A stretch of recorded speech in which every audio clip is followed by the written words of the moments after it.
Today we will show you how to easily make the perfect boiled egg. Whether you like it soft, medium or hard, we'll show you how to do it. So grab an egg and let's get started. Step 1. Start by filling a pot with water and bringing it to a boil.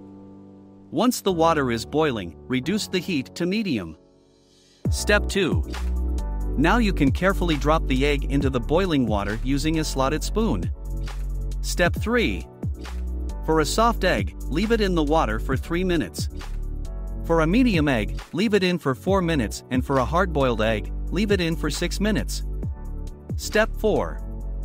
After the desired time, use a slotted spoon to remove the egg from the water and place it in a bowl of cold water. This will help cool the egg and make it easier to peel. Step 5. Now you can peel the egg and serve it. That's it, your perfect boiled egg is ready. Try it with salt and pepper or with a sauce of your choice. We hope you enjoyed our video and that you are now able to make the perfect boiled egg.